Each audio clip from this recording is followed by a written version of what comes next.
తమ న్యాయమైన డిమాండ్లను పరిష్కరించాలని కోరుతూ సిద్దిపేట జిల్లా హుస్నాబాద్ ఎల్ఐసి కార్యాలయం ఎదుట మధ్యాహ్న భోజన విరామ సమయంలో ఎల్ఐసి ఉద్యోగులు నిరసన వ్యక్తం చేశారు. సంవత్సర కాలానికి పైగా తమ డిమాండ్లను పరిష్కరించాలని కోరుతున్న మేనేజ్మెంట్ పట్టించుకోవడం లేదని ఆందోళన వ్యక్తం చేశారు. దేశవ్యాప్తంగా ఉన్న ఎల్ఐసి ఉద్యోగులమంతా ఒకే యూనియన్ గా ఏర్పడి తమ హక్కుల సాధన కోసం నిరసనలు తెలుపుతున్నామన్నారు.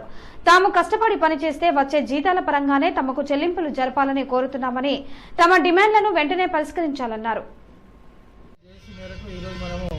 లంచ్ అవర్ డెమాన్స్ట్రేషన్ చేస్తున్నాము. మన లాంగ్ పెండింగ్ ఇష్యూస్ ఉన్నాయి. దానిలో మేజర్ ఏంటంటే వేజ్ ఒకటి ఫ్యామిలీ పెన్షన్ చాలా నిర్వీర్యం చేస్తూ వాళ్ళు ఇప్పటివరకు కూడా డెసిషన్ తీసుకోవట్లేదు. ఈ రెండింటి మీద కంపల్సరిగా చార్ట్ ఒకటి తయారు చేసి సబ్మిట్ చేయడం జరిగింది. దాని తర్వాత కూడా సిట్టింగ్స్ పిలవట్లేదు. దానికి వ్యతిరేకంగానే వాళ్ళకు ఒక స్పందన రావాలనే ఉద్దేశంగానే ఈరోజు లంచ్ అవర్ డెమాన్స్ట్రేషన్ చేస్తున్నాము. అలాగనే ఈ నెల 10వ తారీఖు నాడు 1 అవర్ వాకౌట్ స్ట్రైక్ ఉంటుంది, ఫ్రీ లంచ్. దాని తర్వాత మళ్ళీ జేఏసీ కాల్ మేరకు మేమంతా సన్నద్ధమై పోరాడానికి సిద్ధంగా ఉన్నాము. ఈ anti labours policy of government of India ఏదైతే ఉందో దానిలో క్షణం రావడానికి మేము ప్రయత్నం చేస్తున్నాము.